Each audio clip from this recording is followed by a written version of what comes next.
गीता में अर्जुन को स्वयं भगवान कह रहे हैं कि उस परमेश्वर की शरण में जा, उसके लिए उन संतों के पास जा जो तत्वदर्शी हो। इसी प्रकार हजरत मोहम्मद को उनका अल्लाह कह रहा है कि कोई और पूर्ण परमात्मा है, उसको पाने के लिए उन तत्वदर्शी संत की तलाश कर। वो प्रभु कौन है, ये जानने के लिए कृपया अवश्य सुनिए जगत गुरु तत्वदर्शी संत रामपाल जी महाराज के अमृत वचन। दान और गुरु बिन दोनों निष्फल हैं, चाहे पूछो वेद पुराण। और गुरु भी पूरा हो, इन नकली गुरुओं का दिया वे बाढ़ में गिर डालना है, इनको देने से कोई लाभ नहीं। एक तो अपने खेत में बोवे, और खेत में भी उसमें बोवे जो डैर हो कति उपजाऊ, और रेई आड़े में डाल दिया तो भी बीज बिगड़ जा। तो ऐसे कुस्थान पर कुपात्र को दिया हुआ दान भी नहीं फले। अब देखना आगे क्या कमाल किया इस गीता जी पवित्र ज्ञान में। यज्ञ के द्वारा 12वें में, यज्ञ के द्वारा बढ़ाए हुए देवता तुम लोगों को बिना मांगे इच्छित फल भोग निश्चय ही देते रहेंगे। वो अपने आप टहनिया का फल लागेंगे। सिंचाई कर दी, पूरी पेड़ बना दिया। उन देवताओं के द्वारा, यानी जो पुण्य तुम्हें मिला है, उस धन मिला है, उनको दिए हुए भोग को जो पुरुष इनको बिना दिए यानी दान नहीं करता, स्वयं ही भोगता है, वो तो सतेन है, चोर है। आगे देखो 13वें में,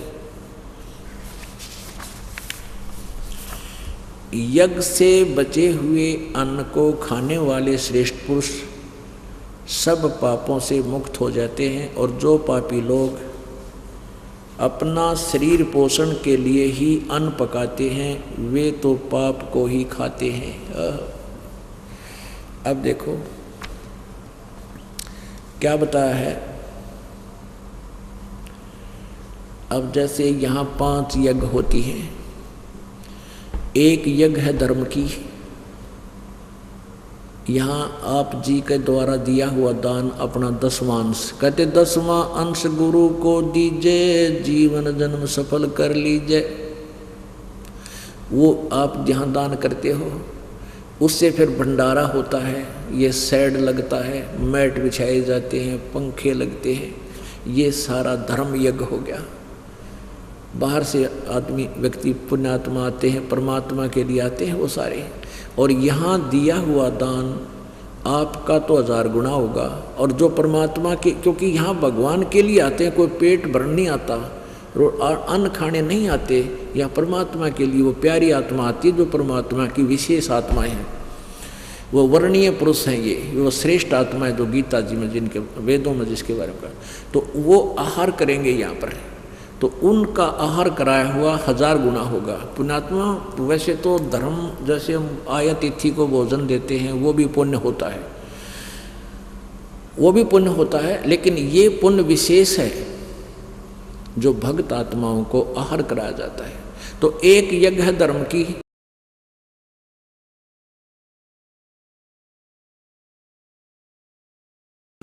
और दूसरी यज्ञ है ध्यान। क्योंकि यहाँ आने के बाद जहाँ भी चर्चा चलेगी मालिक की चलेगी, उसका ध्यान बना रहेगा, उसके प्रति आपकी श्रद्धा बनी रहेगी, विचार उसी के घूमेंगे यहाँ पर। और फिर सत्संग सुनाया जाएगा, कोई मंत्र कर रहा है, कोई सुबेरे के नित्य नियम कर रहा है, कोई आरती कर रहा है, कोई रामायणी कर रहा है, और कोई यहाँ चर्चा चला रहा है, अपने भक्तों को भाइयों को समझा रहा है। तो मालिक की चर्चा ही चलती है। जब तक आप यहाँ रहोगे भगवान में ध्यान लगा रहेगा। ये ध्यान ये गए, हठ योग नहीं है हमारा। और तीसरी ये हवन की, या देखो ये 300 पाठ चल रहे थे, एक पाठ की एक ज्योति लगाई जाती है, 3 दिन अखंड चलेगा ये हवन। 3 दिन के अंदर एक ज्योति में लगभग 1 किलोग्राम देसी घी हवन हो जाता है। और 300 का आप हिसाब ला लो, अब 300 किलो हो गया, यानी 3 क्विंटल हवन परसों से आज तक यहाँ घी हवन हो चुका है। एक यज्ञ है धर्म की, दूसरी यज्ञ ध्यान, और तीसरी यज्ञ हवन की, और चौथी यज्ञ परिणाम। जब आखिर यहाँ दंडवत करते हो, आपका एक यज्ञ सच्चे मन से, सच्चे हृदय से, निष्कपट भाव से आप समर्पित होकर के परमात्मा के चरणों में यो शरीर सौंप देते हो, ये एक यज्ञ होगी। और 5वीं यज्ञ ये ज्ञान की जो अमृत वर्षण लग रहा है भगवान का। तो अब इसके बारे में आगे देखना। अब यज्ञ से बचे हुए, अब यहाँ आपने देखा यज्ञ से बचे हुए अन्न को खाने वाले हैं। हम क्या करते हैं, परमात्मा का प्रसाद बनाते हैं अलग से, देसी घी का हलवा बनाया करें और उसका कुछ भोग निकालते हैं पहले परमात्मा के लिए। और भगवान की अखंड वाणी चल रही है जो सच्चिदानंद घन ब्रह्म ने, उस परम अक्षर ब्रह्म ने आकर के स्वयं अपने मुखारविंद से उच्चारण की, या अपनी प्यारी आत्माओं जैसे उनमें से गरीबदास साहिब जी वे उनके अंतःकरण में अपना ज्ञान फीड कर दिया। वो ज्ञान लिपिबद्ध किया हुआ है, उसकी वाणी दिन रात चलती है दोनों तरफ। एक तरफ बेटियां पढ़ती हैं, एक तरफ ये बच्चे पढ़ते हैं। ये तो दिन रात मंत्र चलते हैं परमात्मा के उस सूक्ष्म वेद के। और फिर ये दास 2-2 घंटे 4-4 घंटे डेली समझाते, ये भी अमृत वर्षा ज्ञान की ये मंत्र सुनाए जाते हैं। और फिर इनको हम परमात्मा का अलग से भोग निकालते हैं पूर्ण ब्रह्म का, और जो शेष बचा हुआ प्रसाद है उसी का परमात्मा के निमित्त लाया गया। यहाँ पर आपने देख रखेंगे 15-10-12 डोंगे भर कर रखे पतीले बड़े बड़े। ये बचा हुआ अन्न परमात्मा के भोग लगने के बाद शेष बचा हुआ जो अन्न है वो आप जी को वितरित किया जाता है, और इससे भी आपके बहुत से पाप कट जाते हैं। तो इसमें लिखा है कि शास्त्र अनुकूल साधना करने से करने वाले स्थान पर और उसमें से बचे हुए शेष अन्न को, यानी कुत्ता तेरे दरबार का, रामपाल दास का नाम, गले प्रेम की जेवड़ी, जो राखो जाता जा खेचो वहाँ जाऊँ मैं, और तो करो तो बावड़ूँ, दूर दूर करो तो जाऊँ, जो राखो तो ही रहूँ, जो देवो सो खाऊँ। तो कुत्ते को क्या मिलता है? जूठा भोजन, टूक। तो परमात्मा आपका बचा हुआ हमें भी वो टूक देना, प्रभु हमारा उद्धार हो, आपकी प्यारी आत्माओं का आपका जूठा टुकड़ा हमें भी मिल जाए, हमारा उद्धार हो। तो वो यज्ञ से बचा हुआ शेष अन्न, अब ये है जो शास्त्र अनुकूल साधना आपके सामने की जा रही है, और इसको फिर आपको वितरित किया जाता है। उसके विषय में ये यहाँ कहा गया, यज्ञ से बचे हुए इस अन्न को, ये 3रे अध्याय का ये 13वां श्लोक है, 13वां श्लोक। यज्ञ से बचे हुए अन्न को खाने वाले संत सोए जो सीधा चल है। आप संत हो, आपने सब बुराई छोड़ दी, बीड़ी शराब मांस तंबाकू छोड़ दिया, सत साधना कर रहे हो, तो आप संत हैं, श्रेष्ठ पुरुष, सब पापों से मुक्त हो जाते हैं। जो पापी लोग अपना शरीर पोषण करने के लिए ही घूटी सूटी लाव में 36 प्रकार के पकवान बना खा और धर्म करते नहीं, उनके विषय में कहा है केवल अपना शरीर पोषण करने के लिए अन्न पकाते हैं, वे तो पाप को ही खाते हैं। अब एक निष्कर्ष जो निकलेगा अब 14 और 15 में तोड़ पाड़ रखा करती, एक एक पॉइंट गीता जी का इतना गूढ़ रहस्य से भरा हुआ है। और पुण्यात्मा कहते हैं, गुरु बिन काहुन पाया ज्ञाना, जो थोथा बुझ छड़े किसाना, गुरु बिन वेद पढ़े जो प्राणी, समझे न सार रहे अज्ञानी।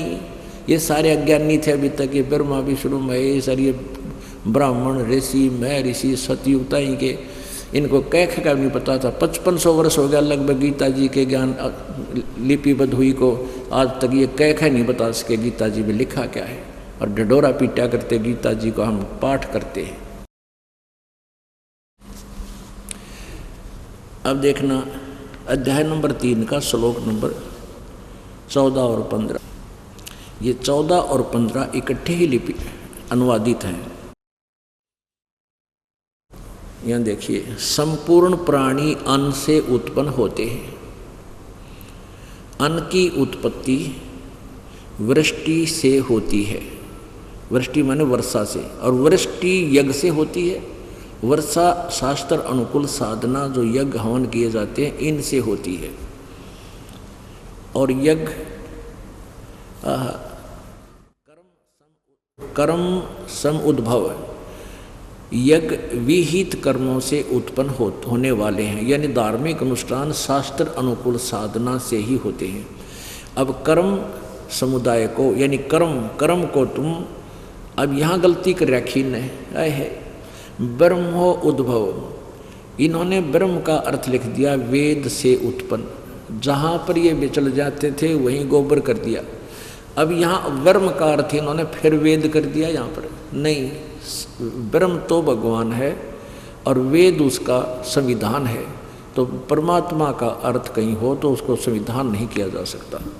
अब पुण्यात्मा यहाँ देखो, वेद इसमें लिखा कि कर्म वेद से उत्पन्न हुए, वेद से नहीं, कर्म इस ब्रह्म से उत्पन्न हुए। अब हम यहाँ काल के लोक में आए तो यहाँ पर कर्म प्रधान है, इसका विधान है कि जैसे कर्म करेगा वैसा ही फल मिलेगा, और कर्म ही करके तू निर्वाह करके पेट भरेगा, यहाँ कर्म प्रधान है। और सतलोक में कर्म नहीं है, उस वहाँ पर निष्कर्म में मुक्ति है, निष्कर्म में वहाँ कोई काम नहीं है। तो यहाँ हम आए तो हमारे काल ने कर्म लाए, इस ब्रह्म ने कर्म लाए।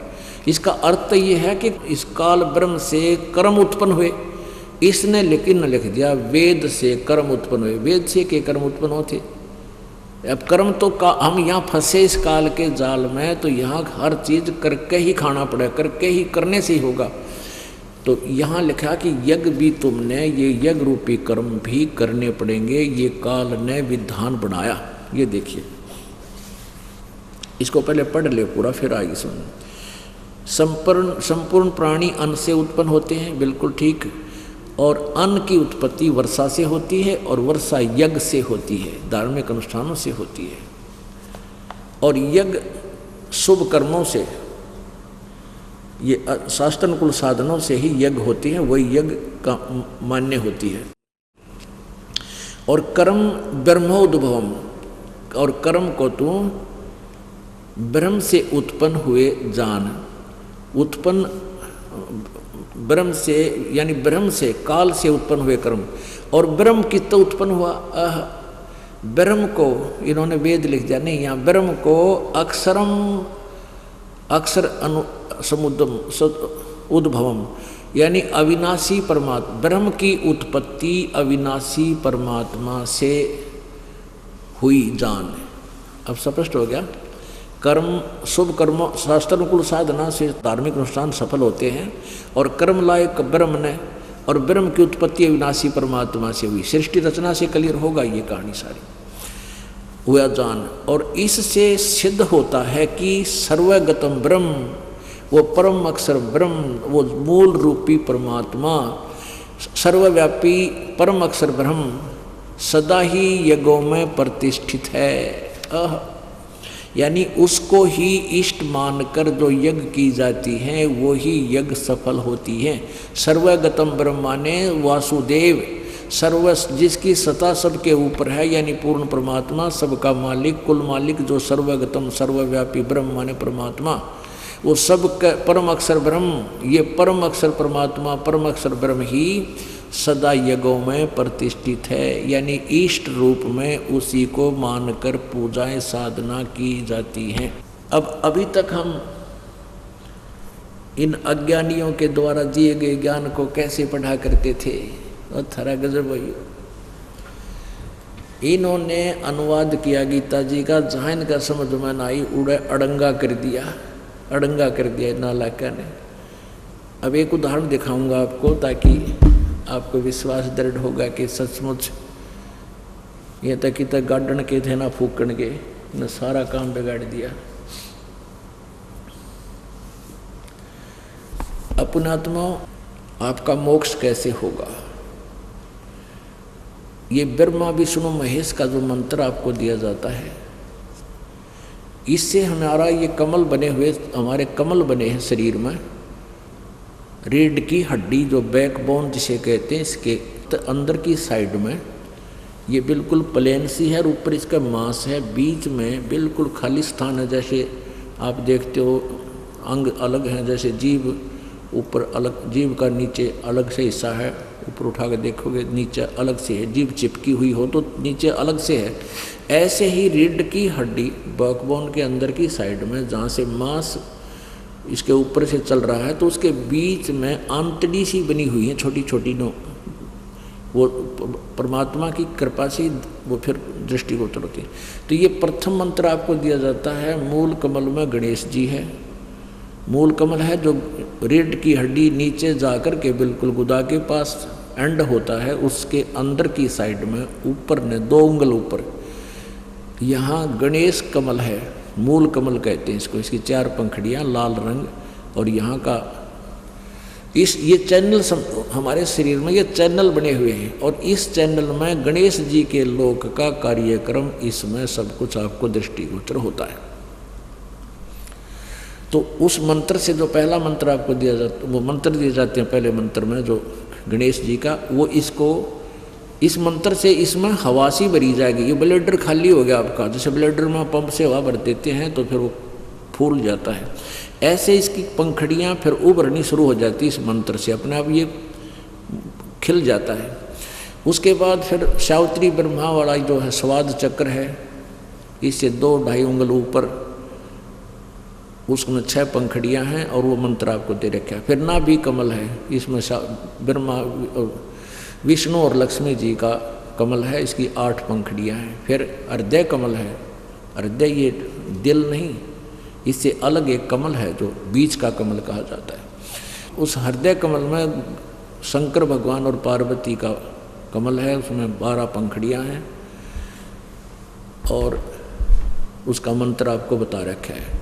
और कंठ कमल, ये कंठ है यहाँ पर, यहाँ नहीं, इसके बैक में जहाँ ये बैकबोन रीढ़ की हड्डी आकर के जो मुड़ती है, मोड़ से के साथ चिपका हुआ अंदर की तरफ, यहाँ इस दुर्गा का कमल है जो आपको मंत्र दिया जाता है इसका, तो उससे ये खिल जाता है। तो इनका जो हम जब यहाँ से चलेंगे, जैसे ये कुछ पंथ हैं, राधा स्वामी, धन सतगुरु वाले, ये क्या कहते हैं कि हमारा ज्ञान तो वेदों और गीता पुराणों से ऊपर का है, ऊंचे का, हमने इनको पढ़ने की जरूरत आवश्यकता नहीं। और इनका ज्ञान दिखा दूँ तो आप माथे माथ मारो, इन्हें कह का भी नहीं पता। अब इतना समय नहीं है, फिर दिखाएंगे कभी।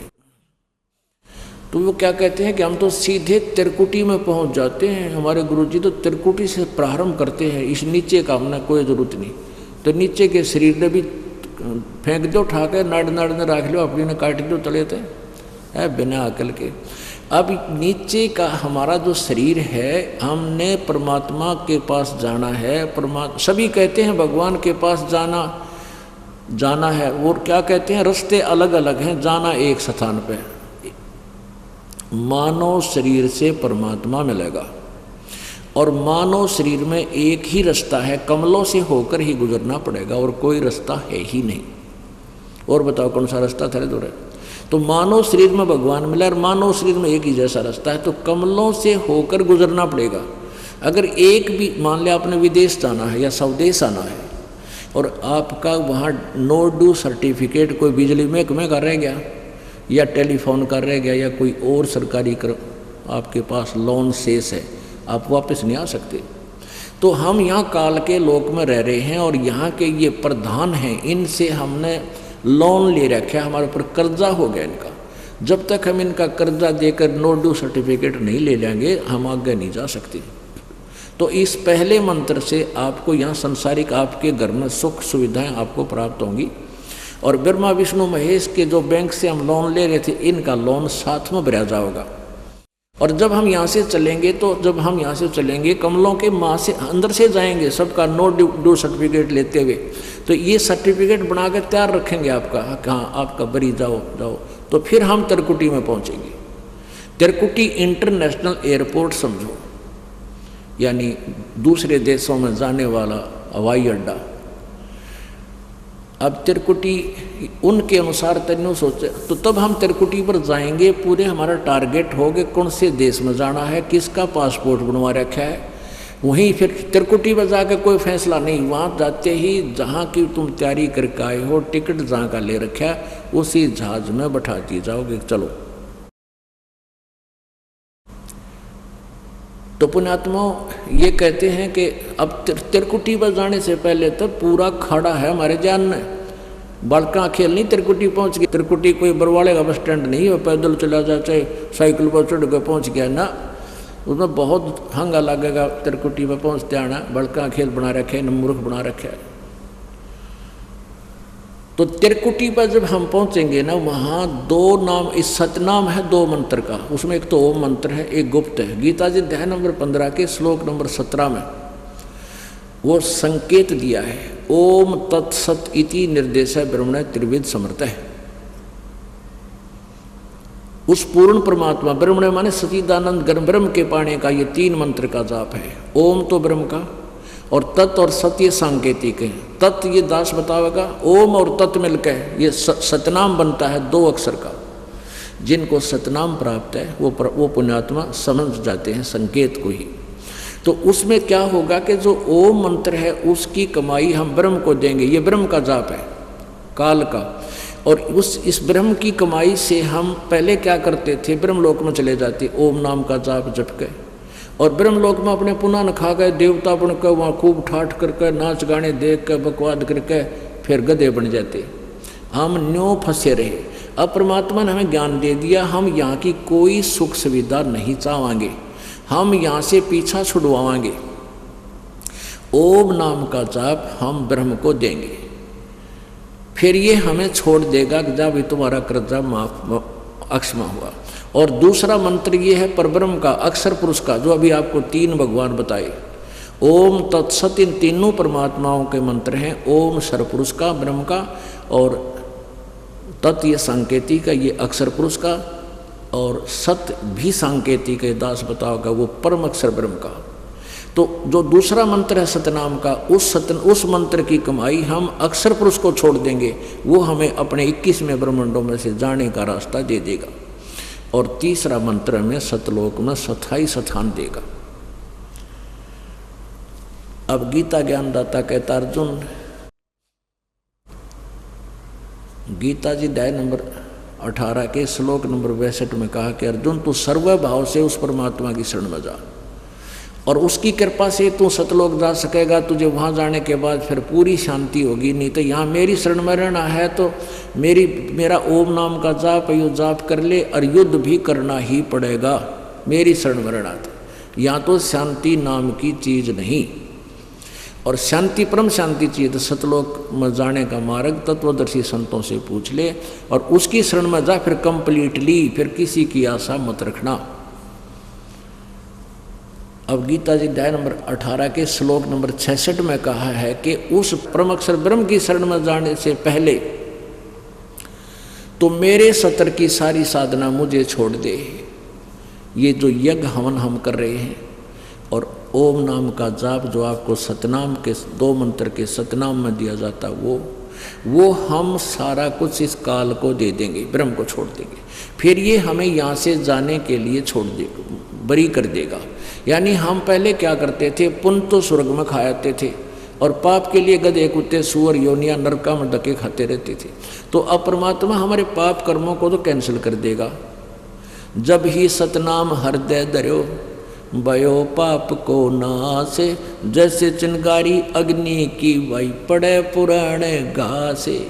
जैसे 100 टन 1000 टन भी अगर सूखा घास पड़ा हो और उसमें एक माचिस की सीख जला के ला दे, सारे ने फूक कर ढेर कर देगी और राख बन जाएगी थोड़ी सी, और फिर चलेगी तेज हवा, वह राख इधर उधर टिकरा कहाँ पाओगी, यानी क्लियर फील्ड हो जाएगा। तो कहते हैं जब ही सतनाम हृदय धरो भयो पाप को नाश, और जैसे मानो चिंगारी अग्नि की पड़ी पुराने घास। तो हम ओम नाम का जाप इसको दे देंगे, पाप परमात्मा हमारे नाश कर ही देता है। तो इसके प्रतिफल में हम कुछ नहीं लेंगे, तो ये हमें बरी करेगा। अब देखना 18वें अध्याय के 66वें श्लोक में, अरे न केड़ंगा के रखा, उसका सारा भट्ठा बैठा दिया, सारे गीता का को सारी कथा को ही मोल्ड कर खत्म कर दिया इन्होंने। देखना श्रीमद् भगवत गीता अध्याय नंबर 18 और श्लोक नंबर 66 आपको दिखाते हैं।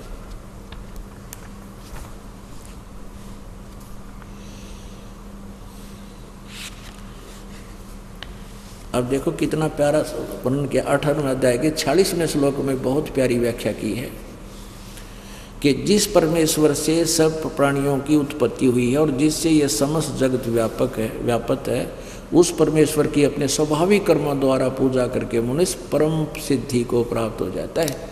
यानी गीता ज्ञानदाता से कोई और है। स्वाभाविक कर्म का यह अर्थ है जो जैसे कर्म है, जिसका जैसे 4 वर्ण बना रखे, क्षत्रिय शूद्र ब्राह्मण, यानी अपने ब्राह्मण का अर्थ केवल शिक्षा देना था, पढ़ाना था। इनमें फिर बाद में ये ठेकेदार बन गए, केवल हम ही पढ़ाएंगे। आगे देखना 18वें अध्याय के 62वें श्लोक में फिर क्या कहा है।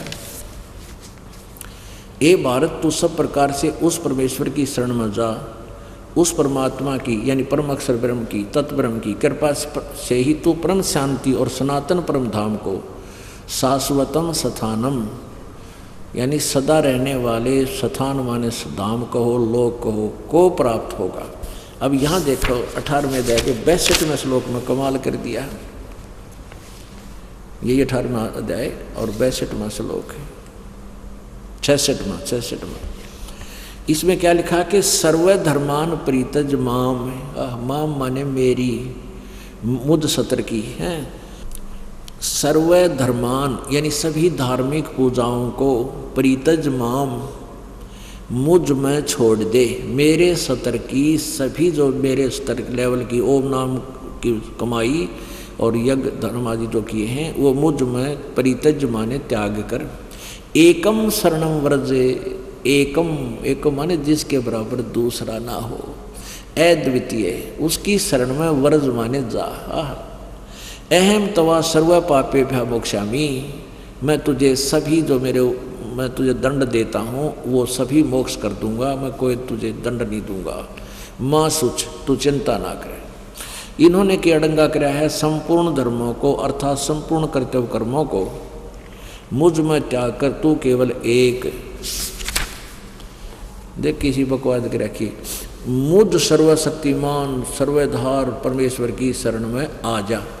वर्ज माने आ जा, उसकी शरण में तो गड्ढे न था, वो खड़ा ही था, बताओ कि जा रहा था। पहले गुरु था वही उनका, श्री कृष्ण जी को गुरु मान ही रहे थे हैं। और इसमें नो के मेरी शरण में आ जा, इसका वर्ज माने जाना होता है कि उसकी शरण में जा तू। मुझ सर्वशक्तिमान सर्वधार परमेश्वर की शरण में वर्ज माने आ जा, मैं तुझे संपूर्ण पापों से मुक्त कर दूंगा, तू सोच मत।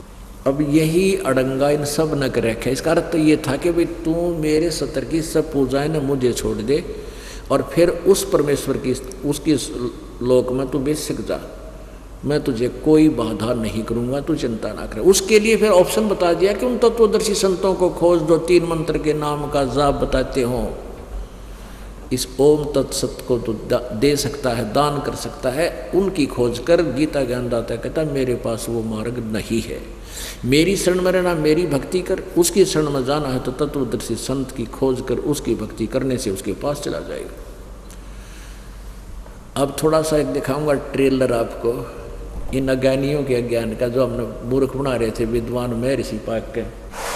आपको इन अज्ञानियों द्वारा अनुवाद की हुई गीता का अड़ंगा किया हुआ दिखाते हैं 18वें अध्याय के 66वें श्लोक का।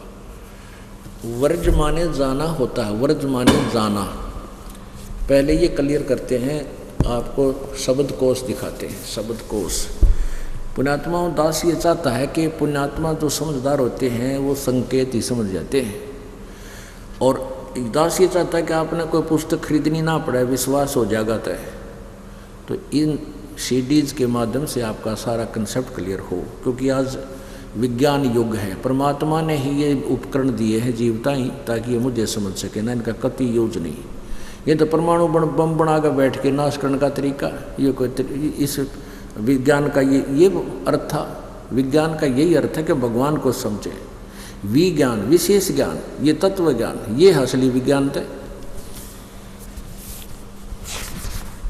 ये है हिंदी शब्दकोश, संस्कृत हिंदी शब्दकोश, संस्कृत हिंदी कोश। इसमें देखना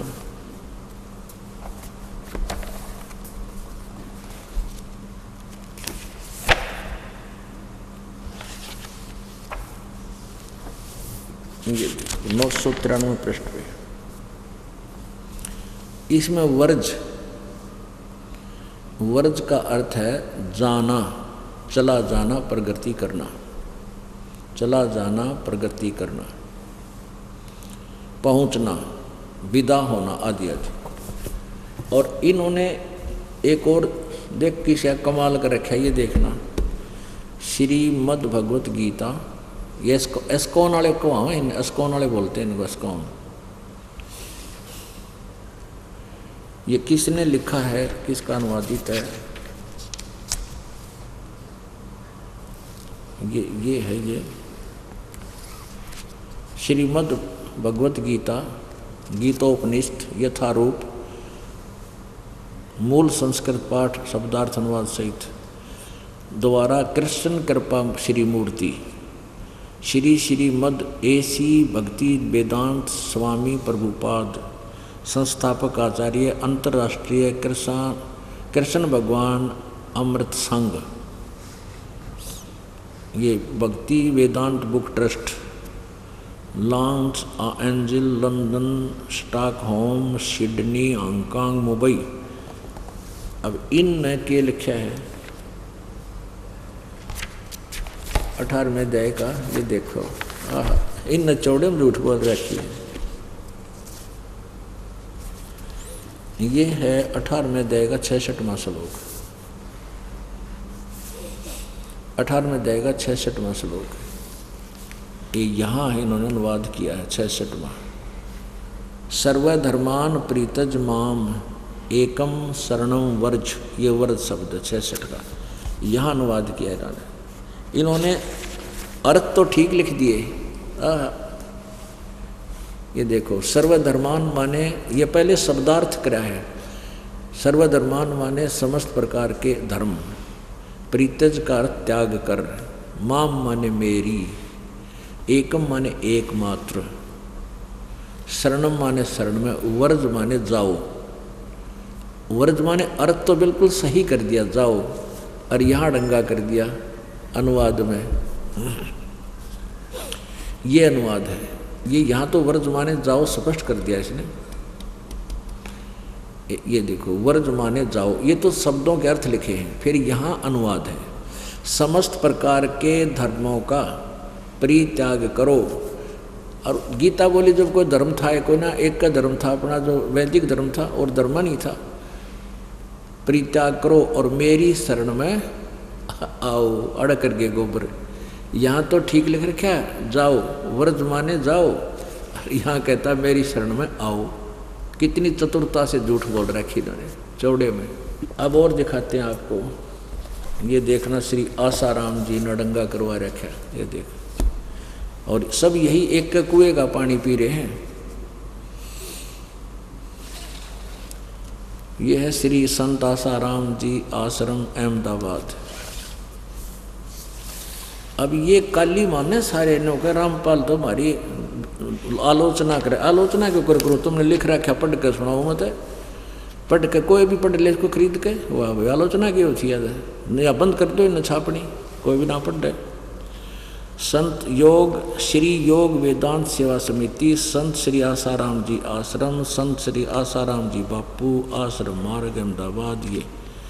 ये इनके फोन नंबर है, जना जच्चा तो पूछ के देख लियो भाई। अब यहाँ देखिएगा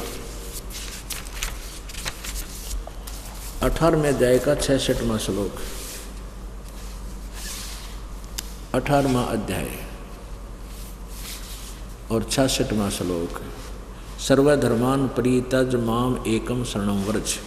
संपूर्ण धर्मों को अर्थात संपूर्ण कर्तव्य कर्मों को मुझ में त्याग कर तू केवल एक सर्वशक्तिमान सर्वाधार परमेश्वर की, मुझ सर्वशक्तिमान, एक मुझ सर्वशक्तिमान सर्वाधार परमेश्वर की शरण में आ जा। ठीक है, जय हो आसाराम की।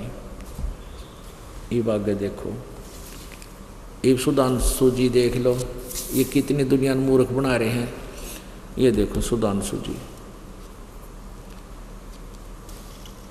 गीता जी के अनुवाद की इन्होंने ये 3 पुस्तक बना रखी हैं, ये इसी मोटी मोटी 3, ये 2 रखी मेरे पास, इनमें कोरा डंगा पर रखा, कोई ज्ञान नाम की चीज़ नहीं इसमें। अब आगे देखो, ये श्री सुधांशु जी का है। कहाँ से छपी है ये देखो यहाँ, श्रीमद् भगवत गीता, आचार्य सुधांशु जी महाराज, मुद्रक। ये प्रकाशक हैं विश्व जागृति प्रकाशन, विश्व प्रकाशक है विश्व जागृति प्रकाशन, ओंकारेश्वर महादेव मंदिर, जी ब्लॉक, मानसरोवर गार्डन, नई दिल्ली। ये इनके दूरभाष और फैक्स, फ़ोन और फैक्स नंबर है। कहाँ से मुद्रित है? इंटर इंडिया पब्लिकेशंस, D17, राजा गार्डन, नई दिल्ली। दूरभाष ये है। अब देखो 18वां अध्याय,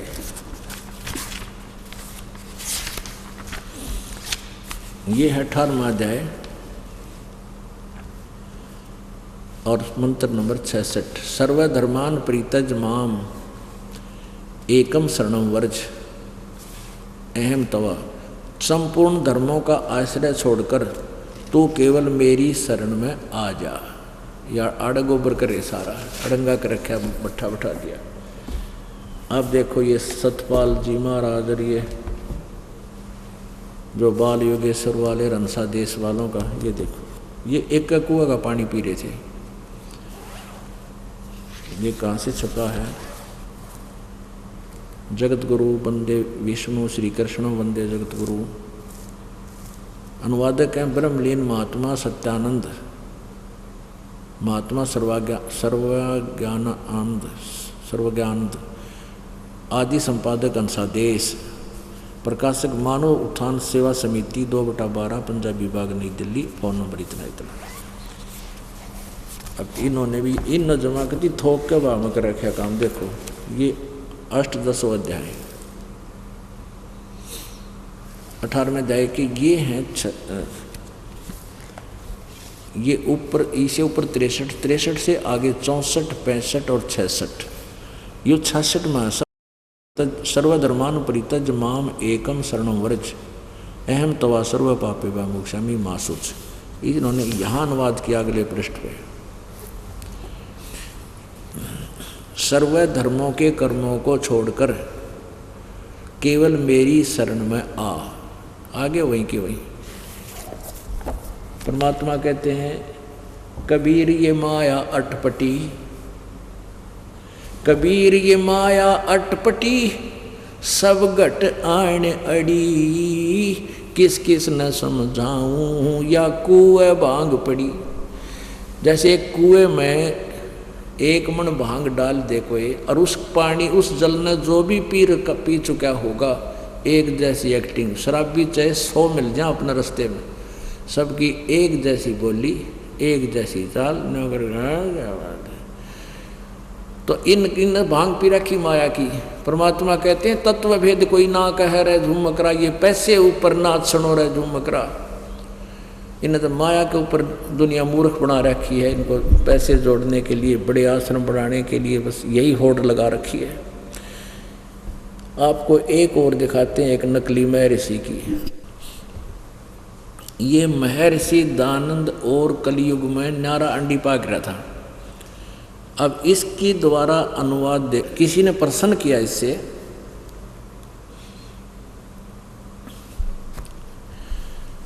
कि एक ब्राह्मण ने पूछा कि महाराज जी, मैंने बहुत से गीता के टीका देखा, 18वें अध्याय के 66वें श्लोक का, लेकिन वर्ज माने होता है जाना और सब न कर रखा आना। यह कंसेप्ट क्लियर कर रहे। तो दयानंद जी ने कैसा कंसेप्ट क्लियर किया? अरे वाह, कमाल कर दिया। देखिए, ये है महर्षि दानंद सरस्वती का जीवन चरित्र। महर्षि दानंद सरस्वती का जीवन चरित्र। और कौन है? अमर शहीद पंडित लेखराम द्वारा संकलित प्रमाणिक उर्दू भाषा का आर्य भाषा में अनुवाद।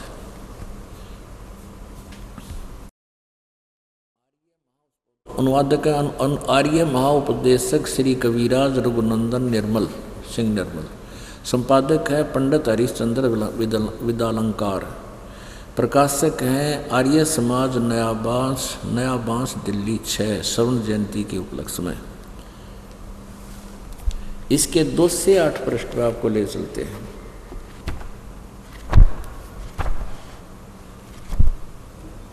ये देखिए,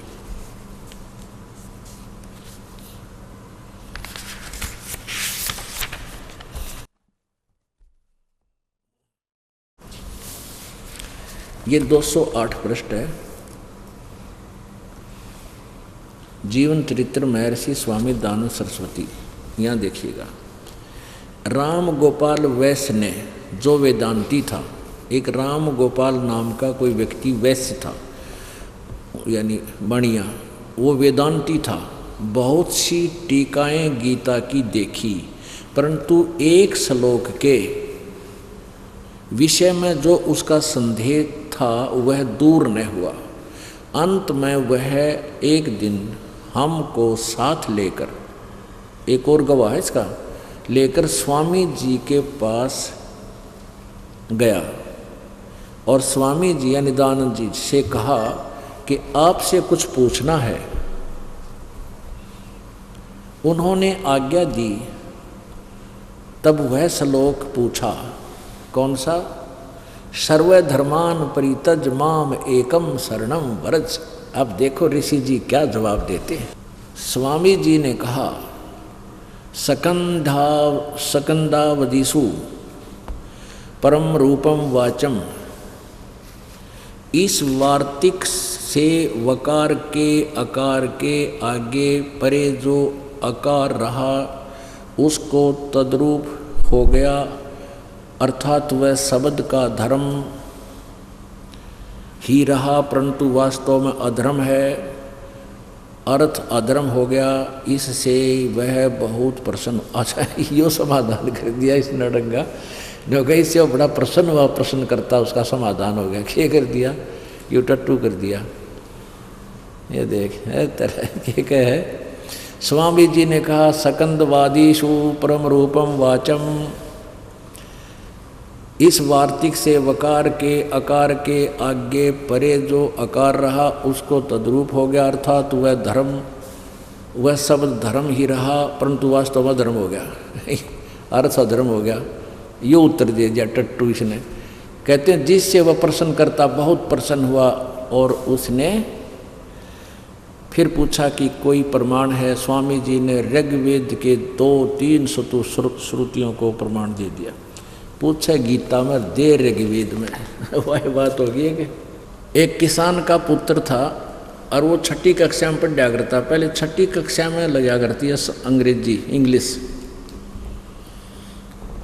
6ठी 7वीं में पढ़ा था। एक दिन रविवार के दिन अपने पिता के साथ बैलगाड़ी में बैठा खेतों में जा रहा था। आगे से अंग्रेज आ गए, अंग्रेजों का शासन था। एक अंग्रेज आ गया अपनी मोटर कार गाड़ी में। उसको अपने मार्ग पे कुछ संशय था। उसने सोचा रास्ता पूछ लो इन गाड़ी वालों से। कार खड़ी करी बराबर में, हाथ दिया, गाड़ी रोक दी किसान ने। वो अंग्रेजी में पूछने बोला कि मैंने इस गांव में जाना है, क्या मेरा रास्ता ठीक है? अब किसान बोला, बेटा यो अंग्रेजी बोल कर बड़ी आंडी पाक रहा है, तो भी सुना दे, आप भी बोलते हो ना अंग्रेजी।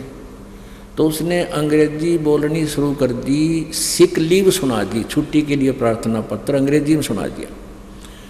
To the headmaster, I beg to say that I am ill today, I can not come to school, please grant me 1 day leave, such and such, आपका ये योर फेथफुली। अब उस अंग्रेज ने सोचा है बुद्धू मैं पूछ रहा हूँ रास्ता बता, सुना हुआ सिक लीव, माथे माथ मार कर चल पड़ा गाड़ी लेके। अब किसान अपने बेटे की कमर थपथपाई की, वाह बेटा आज तूने मेरा सिर ऊंचा कर दिया, तूने अंग्रेजी में अंग्रेज हरा दिया और भगा दिया। तो लड़का बोला, पिताजी माई बेस्ट फ्रेंड और याद था, जब सुन ले होता गाड़ी छोड़ के भाग जाते हो। यानी माई बेस्ट फ्रेंड का एक ऐसे इतना लंबा चौड़ा था, उसने सुना दूँ वो सुन लेता तो गाड़ी छोड़कर भाग जाता है। अब स्वामी जी से पूछा तो था भाई, ये गीता जी अध्याय नंबर 18 का श्लोक नंबर 66 में वर्ज माने जाना होता है। ये सब आना के यूनो का आकार का, मकार का, डकार का, फकार का जो कहो। और पूछने वाला बड़ा संतुष्ट हुआ, बड़ा खुश हुआ। तो भाई के पूछनिया बताओ रे ना के ये बतान जोगे थे न सारे ने बट्ठा बैठा दिया। मोती मुक्ता दर्शत नाही ये जग है सब अंदरे, दिखत के तो नैन चश्म इनका फेरा मोतिया बंदरे। जिसकी आंखों में मोतिया बंद हो जाता है उसकी आंखें बड़ी स्वस्थ दिखाई देती हैं, तो उसको दिखता कते नहीं, नपट अंधा होता है। ऐसे ये विद्वान महर्षि मंडलेश्वर गुरु तत्व गुरु पता नहीं जगत गुरु पाक रहे थे, ब्राह्मण संस्कृत बोला करते थे। इनको अध्यात्म ज्ञान का मोतिया बंद था, इनको कै खे का भी नहीं पता था। ये दिखे विद्वान थे, कति अविद्वान थे। तो पुण्यात्माओं आपका सौभाग्य, आपको ये मार्ग मिला, परमात्मा मिला।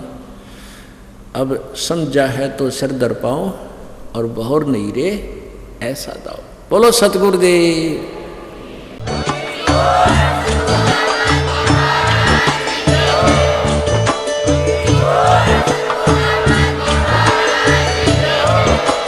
आप सुन रहे थे जगत गुरु तत्वदर्शी संत रामपाल जी महाराज जी के मंगल प्रवचन। अधिक जानकारी के लिए विजिट कीजिए हमारी वेबसाइट www.jagatgururampalji.org। संत रामपाल जी महाराज जी के शुभ आशीर्वाद से पूरे विश्व भर में 500 से भी ज्यादा नाम दीक्षा केंद्र हैं, जिन पर संत रामपाल जी महाराज जी द्वारा ऑनलाइन निशुल्क नाम दीक्षा दी जा रही है। अपने नजदीकी नाम दीक्षा केंद्र का पता करने के लिए संपर्क करें 8222880541।